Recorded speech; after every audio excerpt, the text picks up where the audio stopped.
প্রিয় দর্শক, স্পোর্টস টাইমসে আমাদের বিশেষ অতিথি রয়েছেন বাংলাদেশ টেস্টের প্রথম সেঞ্চুরিয়ান, বাংলাদেশ টেস্টের প্রথম অধিনায়ক, বর্তমানে বিসিবি সভাপতির দায়িত্বে রয়েছেন আমিনুল ইসলাম বুলবুল। বুলবুল ভাই, নিউজ 10 স্বাগতম। ধন্যবাদ। আপনার অনেক ব্যস্ততা যাচ্ছে, কেমন আছেন সব কিছু মিলিয়ে? ভালো, এবং ব্যস্ততা তো যাচ্ছেই, একটার পর একটা কাজ আসছে, রোলটা নতুন, বোঝার চেষ্টা করছি, সবার সাথে একসাথে কাজ করার চেষ্টা করছি। সব কিছু মিলিয়ে এখন যে বাংলাদেশের ক্রিকেট সূচি, বাংলাদেশ ক্রিকেটের যে নিড, সব কিছু মিলিয়ে একটু ব্যস্ত থাকতে হচ্ছে। যখন দায়িত্ব নিয়েছেন প্রেস কনফারেন্সের শুরুতে বলেছেন যে T20 খেলতে চান বা T20 ফরম্যাটে খেলতে চান। আপনার পরিকল্পনাগুলো হচ্ছে T20 ফরম্যাটে কীভাবে হবে, কীভাবে করবেন কাজগুলো? T20 ফরম্যাট বলতে বুঝিয়েছি যে আমি একটা অল্প সময় বা টেস্ট ক্রিকেট বা 50 ওভার ক্রিকেট, টেস্ট ক্রিকেট যেমন লম্বা হয়, 50 ওভার ক্রিকেট যেমন একটা মোটামুটি লম্বা হয়, T20 ক্রিকেটটা তো অত লম্বা হয় না। তা আমি এখানে এসেছি অত লম্বা সময়ের জন্য না, সেটাই আমি বোঝাতে চাইছি এখানে। মোটা দাগে দেশের ক্রিকেট উন্নয়নে আপনার পরিকল্পনাগুলো কী একটু জানতে চাচ্ছি। আমরা পরিকল্পনা আমরা বোর্ডের সকলে মিলে নিচ্ছি, এবং আমরা সকলে মিলে একটা চার্টার তৈরি করেছি, সেটার নাম দিয়েছি ট্রিপল সেঞ্চুরি। এই ট্রিপল সেঞ্চুরিতে আমরা 100% ট্রাস্ট, 100% রিচ এবং 100% পারফরমেন্স, এই তিনটে প্রোগ্রামের আন্ডারে আমরা দেশের ক্রিকেটে চারটা বড় বড় প্রোগ্রাম করছি। একটা ক্রিকেটের integrity, high performance for everyone, connect and grow, এবং ক্রিকেট বোর্ডকে ওয়ার্ল্ড ক্লাস একটা অর্গানাইজেশনে তৈরি করা। সো এই কাজগুলোর প্রধান চারটে কাজ, এবং এই চারটে কাজের ভিতরেই ক্রিকেট উন্নয়নের যে পরিকল্পনাগুলো আছে সবার মধ্যে আছে। বুলবুল ভাই, যেটা হচ্ছে যে আঞ্চলিক ক্রিকেট কাঠামো এর মধ্যে কাজ শুরু করেছেন, রাজশাহী এবং চিটাগাংয়ে কাজ শুরুও হয়েছে। এর অগ্রগতি কতটুকু, আর এই দুই জায়গায় ক্রিকেট হান্টিংয়ের প্রসেসটা, বিশেষ করে ক্রিকেটার যে হান্টিং করবেন সে প্রসেসটা কেমন হবে? সেখানে আমরা যেটা প্ল্যান করছি এখনও আইডিয়া লেভেলে আছে, আমরা কথা বলছি। আপনারা জেনে খুশি হবেন যে আমরা টেস্টের 25 বছর উপলক্ষে আমরা যে একটা রজত জয়ন্তী প্রোগ্রাম হাতে নিয়েছি, সেখানে যে বাংলাদেশের প্রধান যে আমরা 4টা রিজনে ভাগ করেছি এবং সেই রিজনগুলোতে আমরা একজন, সেখানে যে ক্রিকেট হবে সেখানে আমরা একজন হেড অফ ক্রিকেট থাকবেন। সেই হেড অফ ক্রিকেটটা সেখানে যে ডিস্ট্রিক্ট কোচগুলো আছে তারা ট্যালেন্ট হান্টগুলো করবেন, এবং সেই ট্যালেন্ট হান্টের মাধ্যমে তারা হয়তো পরবর্তীতে সামনের দিকে এগিয়ে আসবে। টেস্টে রজত জয়ন্তী নিয়ে এরই মধ্যে খুলনা তো আপনার অনেক প্রোগ্রাম আজকে হয়েছে, মানে আপনাদের প্ল্যানটা কি, এটি ঘিরে কীভাবে কাজ করতে চান আপনারা?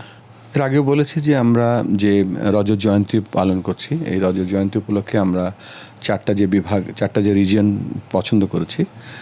প্রথমে আমরা আজকে খুলনায় করেছি, কালকে রাজশাহীতে করব, পরশু দিন সিলেটে, তারপরের দিন চিটাগংয়ে, তারপরে ঢাকায়, এবং 26 তারিখে আমরা যে বাংলাদেশের প্রথম টেস্ট দলটা ছিল তাদেরকে সম্বর্ধনা জানানোর চেষ্টা করব, এবং তারপরে 2 দিন বরিশালে এবং রংপুরে আমরা এই প্রোগ্রামগুলো করব। এই প্রোগ্রামগুলো হচ্ছে যে যারা এখন অনূর্ধ্ব 12 বছরের ছেলে এবং মেয়ে আছে তাদের মাঝে ক্রিকেট বোর্ডের যে রিচ আছে, ক্রিকেট বোর্ড যে টেস্ট ক্রিকেট যে একটা অন্য ধরনের খেলা, টেস্ট ক্রিকেটের মাধ্যমে লাল বলের খেলা, ক্রিকেটের উদ্দীপনা, ক্রিকেট ওখানকার যে বড় বড় স্টেক হোল্ডার্সরা আছে তাদের সাথে কথা বলে ক্রিকেটটা আমরা কীভাবে ডিসেন্ট্রালাইজ করতে পারি, এটা বলতে পারেন যে এটা ডিসেন্ট্রালাইজ করার লঞ্চ প্যাড হিসেবে আমরা ব্যবহার করছি।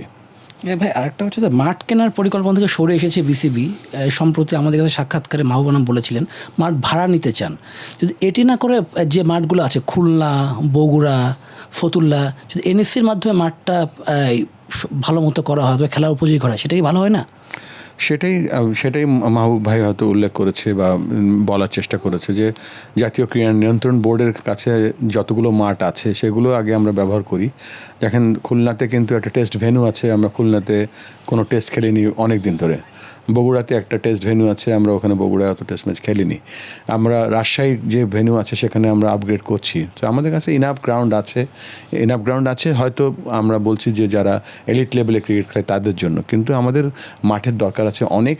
সেটা সরকারের সাথে আমরা কথা বলছি যে মাঠগুলো ধরেন যারা ইউথ ক্রিকেট খেলছে, গ্রাসরুট ক্রিকেট খেলছে তাদের জন্য, বা ডিস্ট্রিক্ট বা রিজনে যে মাঠগুলো আছে সেগুলো কীভাবে আমরা ব্যবহার করতে পারি সেই ব্যাপারে গভর্নমেন্ট থেকে আমরা গ্রিন সিগন্যাল সবসময় পেয়ে চলেছি, এবং তাদের সহায়তায় মাঠগুলোকে আমরা রেডি করব। বিসিবির দায়িত্ব নেওয়ার পরে কী কী চ্যালেঞ্জের সম্মুখীন হয়েছেন এখন পর্যন্ত? আমি চ্যালেঞ্জ বলবো না, আমি শিখছি, আমি দেখছি, এবং চ্যালেঞ্জ তো সব জায়গায় থাকবে। সেই চ্যালেঞ্জগুলো অতিক্রম করার জন্য কী কী পরিকল্পনা নিয়ে রেখেছেন? চ্যালেঞ্জগুলোর থেকে আমি বেশি যেটা লক্ষ্য করছি সেটা হচ্ছে আমাদের অপরচুনিটিগুলো, এবং সেই অপরচুনিটিগুলো ধরে ধরে আমরা এগিয়ে যাচ্ছি। আর বিষয়টা হচ্ছে যে বোর্ডে যখন জয়েন করেছিলেন তখন মানে আপনার বোর্ডে জয়েন করা কীভাবে হয়েছিল, কীভাবে জানতে পেরেছিলেন, কীভাবে এসেছিলেন? আপনি তো দেশে একটা কাজে এসেছিলেন, যখন জানতে পারলেন যে হচ্ছে বোর্ডের সভাপতির দায়িত্ব নিতে হবে, পরিকল্পনা জানতে চাচ্ছিলাম যে আপনি কীভাবে বোর্ডের সাথে যুক্ত হলেন? না, বোর্ডের সাথে আমাকে ন্যাশনাল স্পোর্টস কাউন্সিলের সাথে আমার সাথে যোগাযোগ হয়েছিল। তারাই আমাকে বলেছে যে এই সুযোগটা আছে, আপনি দেশের ক্রিকেটে কাজে লাগেন বা কাজে লাগাতে চায় তারা, সেই সুযোগটা আমি কাজে লাগিয়েছি।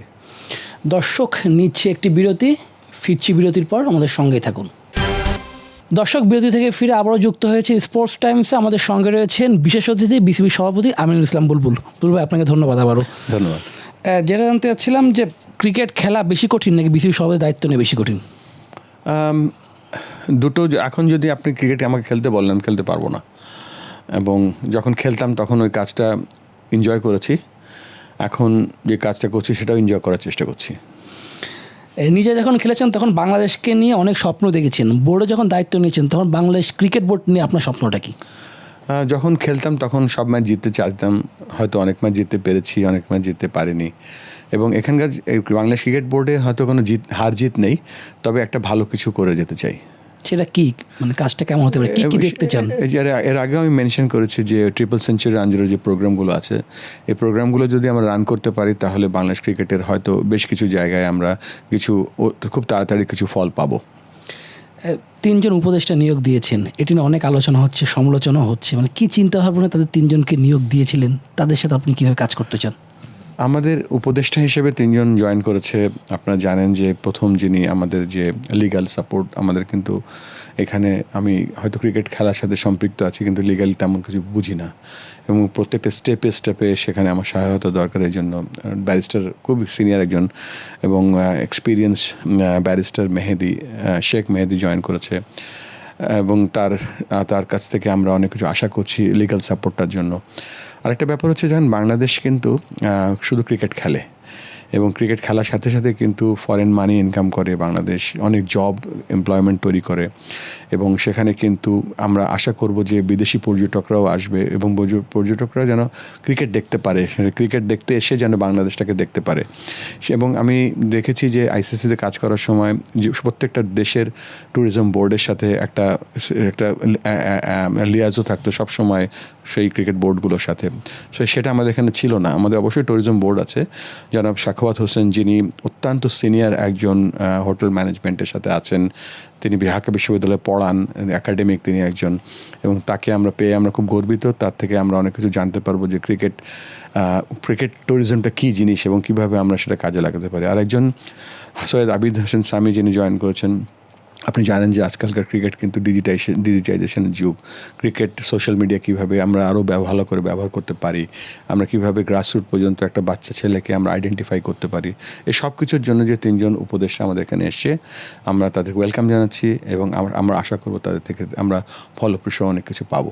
যদি ভালো কাজ করেন, বোর্ডে আবার থাকার অনুরোধ করে পরিচালকরা, আপনি কি থাকতে রাজি আছেন? আমি এখনও জানি না, আমার আপাতত যে ট্রিপল সেঞ্চুরি যে কাজটা আমরা করছি সেটা নিয়ে আমি মনোযোগ দিচ্ছি। বোর্ডের সঙ্গে কাজ করতে চান মোহাম্মদ রফিক থেকে শুরু করে মোহাম্মদ আশরাফুল। রফিক আমাদের একটা সাক্ষাৎকারে বলেছেন তিনি বোর্ডের সঙ্গে কাজ করতে চান, তাকে নিয়ে আপনাদের পরিকল্পনা কি? আর সাবেক যে ক্রিকেটাররা রয়েছে তাদের সঙ্গে বোর্ডের কোনো যুক্ত আপনারা করতে চান কিনা? সেখানে এখনও অলরেডি হাবিবুল বাশার, নান্নু ভাই সহ অনেক ক্রিকেটাররা এখনও আছে, আমরা তাদের এক্সপিরিয়েন্সটা আমরা নেব বা নিচ্ছি। অবশ্যই যে নামগুলো বললেন, মোহাম্মদ আশরাফুল, মোহাম্মদ রফিক, এদের যে এক্সপিরিয়েন্স আছে অবশ্যই আমরা কাজে লাগাবো। শুধু তাই না, আমরা যেভাবে ক্রিকেটটাকে ঢেলে সাজানোর চেষ্টা করছি সেখানে ক্রিকেটাররা অনেক বড় বড় প্রাধান্য পাবে। মোহাম্মদ রফিককে নিয়ে কি আপনার কোনো চিন্তাভাবনা আছে?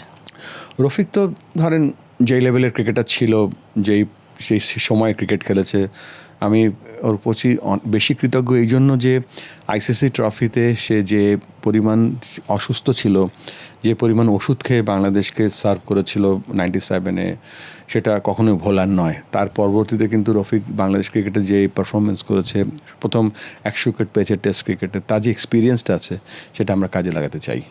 বাংলাদেশ ক্রিকেটের সবচেয়ে বড় তারকা সাকিব আল হাসান, সাকিবের সঙ্গে আপনি কথা বলেছেন, তাকে বাংলাদেশে একটি ম্যাচ খেলার সুযোগ আপনারা করে দিতে চান কিনা এবং সেটি নিয়ে কীভাবে কাজ করছেন? না, এটা তো সাকিব অবশ্যই বাংলাদেশের সর্বকালের সর্বশ্রেষ্ঠ ক্রিকেটার, তবে ক্রিকেটীয় যে ব্যাপারগুলো আছে সেটা আমরা কন্ট্রোল করতে পারি, এর বাইরে আমরা কিছু করতে পারি না। বোর্ড থেকে আপনার কীভাবে চেষ্টা করা হচ্ছে সাকিবের বিষয়ে? বোর্ড তখনই একটা খেলোয়াড়কে সুযোগ করে দেওয়ার চেষ্টা করে সে যখন অ্যাভেলেবেল থাকবে ঢাকাতে। বিসিবি সভাপতির পদ ছেড়ে আইসিসির কাজে কি আবার যদি শেষ করেন, যদি সুযোগ আবারও আসে আইসিসিতে কাজ করার, সেখানে কীভাবে কাজ করতে চান, কীভাবে ডেভেলপমেন্ট করতে চান?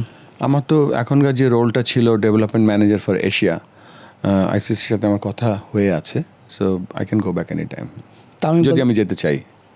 তামিম ইকবালকে বোর্ডে দেখতে চান? তামিম ইকবাল আগামী ইলেকশনে যদি সে কাউন্সিল হিসেবে আসে, very more than welcome. Cricketer আমরা দেখছিলাম যে বিভিন্ন গণমাধ্যমে খালেদ মোহাম্মদ সুজনের নামে মেনশন করে বলি, তিনি অনেকটা রেগে আছেন, বিভিন্ন কথা বলছেন, যেটা হচ্ছে 2023 সালে ওয়ার্ল্ড কাপে যে রিপোর্টটা ফাঁস হয়েছে, যদিও এই বিষয়ে মাহবুবানা বলেছেন এটা কোনো সত্যতা নেই। মানে এই বিষয়গুলো যখন আপনাদের কাছে লাগে, আপনি তো এজ এ সাবেক ক্রিকেটার, এখন বিসিবি সভাপতি আছেন, সেটা কীভাবে দূর করবেন, সেটা নিয়ে কী বলবেন? আমি তো রিপোর্টটা পড়িও না, জানিও নি, এবং কী কথাবার্তা হচ্ছে আমি শুনিনি। এই ধরনের আমরা দেখি যে ক্রিকেটে সবচেয়ে বেশি আলোচনা হচ্ছে ড্রেসিংয়ের বিষয় নিয়ে। সাকিব তামিমের দ্বন্দ্ব ছিল, আমরা যতটা শুনতে পেরেছি মিরাজের সঙ্গে শান্তর সম্পর্ক সে আগের মতো নেই, দুজন কাছের বন্ধু ছিল, যে সম্পর্কটা কিছুটা দূরত্ব তৈরি হয়েছে শান্ত ক্যাপ্টেন্সি পাওয়ার পরে। সেটা আপনি ড্রেসিং রুমে, যেহেতু আপনি দায়িত্বের পদে আছেন, আপনি এটা কীভাবে দূর করতে চান, এটা ড্রেসিং রুমের পরিবেশটা নিয়ে কীভাবে কাজ করতে চান? ড্রেসিং রুমের পরিবেশ নিয়ে কাজ করার কাজ আমার না।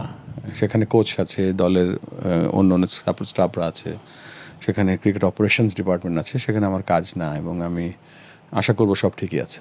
সামনের বিপিএলটা কীভাবে দেখতে চান? কতটা ভালো? অবশ্যই গত বিপিএলে যে ভুলগুলো হয়েছে সেগুলো আমরা ওভারকাম করার চেষ্টা করব, এবং আরও ভালো কীভাবে বিপিএলকে অ্যাট্রাক্ট করা যায়। বিপিএলটা শুধুমাত্র তো খেলা না, এটা দিয়ে ধরেন নতুন প্লেয়াররা উঠে আসে, একটা ব্র্যান্ডিংয়ের ব্যাপার আছে, তো চেষ্টা করব বেস্ট বিপিএল করার চেষ্টা। আপনার সঙ্গে আজকে একটা অনুষ্ঠানে ফারুক ভাই দেখা হয়েছিল, কী কথা হয়েছিল, দুজনের মধ্যে কী আলোচনা হলো? ফারুক ভাই আমার ক্যাপ্টেন ছিল, আমি ফারুক ভাইয়ের ক্যাপ্টেন ছিলাম, সো প্লেয়ার হিসেবে তো আমাদের সখ্যতা সারা জীবন থাকবে।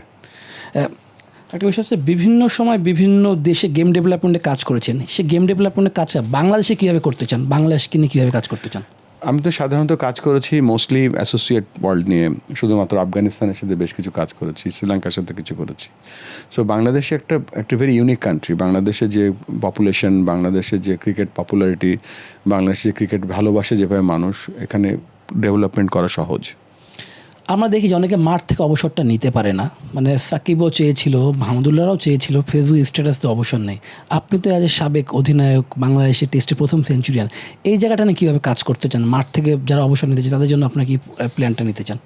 এটা আমি চাই না কেউ রিটায়ার করুক আমার সময়, সবাই মাঠ, অবশ্যই সেই সুযোগটা যদি হয় প্রপার সম্মান দিয়ে চেষ্টা করব তাকে ক্রিকেট থেকে বিদায় জানাতে। যেহেতু সামনে নির্বাচন, যতটুকু সময় পান বাংলাদেশ ক্রিকেটটাকে কোথায় দেখতে চান? র্যাঙ্কিংয়ের কথা বলি, সব কিছু মিলাই বলি।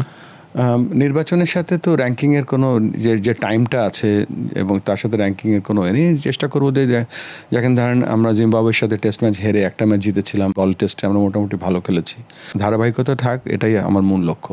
বাংলাদেশের পারফরমেন্স নাকি বলবেন? শান্ত সেঞ্চুরি, এছাড়াও মুশফিকের এমন ব্যাটিং, 163 রানের ইনিংস, সাদমান ভালো ব্যাট করেছে, বাংলাদেশের দলটাকে কেমন দেখছেন এখন?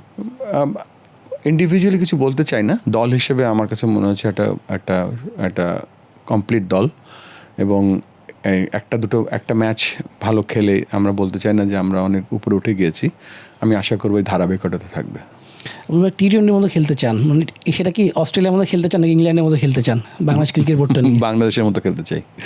সেখানে কি আমরা কী কী সাফল্য আপনার জন্য অপেক্ষা করছি, কী কী আমরা দেখতে পারি আর কি?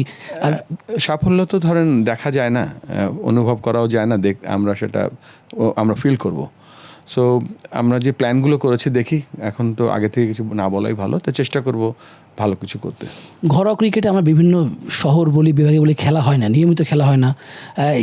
আপনিও জানেন যে এই খেলা ফেরানোর জন্য আপনারা কি পরিকল্পনা নেন? প্রতিটা বিভাগে নিয়মিত খেলা হয়, নিয়মিত এই টুর্নামেন্টগুলো হয়। এত বছর হয়নি কেন, আমি আপনাকে প্রশ্ন করছি, আপনারা কি কখনো জানতে চেয়েছেন কেন হয়নি? বোর্ডের কাছে জানতে চেয়েছি, সদুত্তর পাইনি, যেন আপনাকে বেছে আপনাকে জিজ্ঞেস করছি। এবং আমরা চেষ্টা করব সেটা ফিরিয়ে আনতে, খুব সহজ কাজ না এটা, যে এত বছর হয়নি এটা কেন আমরা আমরা আমরা অনুধাবন করিনি, বা আমরা কেন ওই জায়গাটায় আমরা কাজ করিনি, এটা একটা প্রশ্নের ব্যাপার। নিউজ 24 দর্শকদের কি বলবেন? নিউজ 24 দর্শকদের বলবো দুটো কথা। একটা হচ্ছে যে আপনারা ধৈর্য হারাবেন না, এবং আপনাদের কল্যাণে আজকে বাংলাদেশের স্পোর্টস ক্রিকেট আজকে এখানে এসছে। বাংলাদেশের সবথেকে বড় সম্পদ হচ্ছে আমাদের সমর্থকরা। আপনারা আমাদের পাশে থাকবেন এবং আমাদের ভুলগুলো ধরিয়ে দেবেন সো দ্যাট আমরা সামনের দিকে এগিয়ে যেতে পারি এবং আপনাদের মুখে অনেক হাসি ফোটাতে পারি। দর্শক এতক্ষণ সঙ্গে ছিলেন বাংলাদেশ ক্রিকেট বোর্ড সভাপতি আমিনুল ইসলাম বুলবুল, সাবেক ক্রিকেটার, সাবেক অধিনায়ক, এখন বোর্ডের সভাপতি হিসেবে কাজ করছেন। তার না বলে অনেক কথাই আমরা জানার চেষ্টা করলাম। তিনি বাংলাদেশ ক্রিকেট নিয়ে কেমন চিন্তা করছেন সেটি আমাদের সঙ্গে জানিয়েছেন।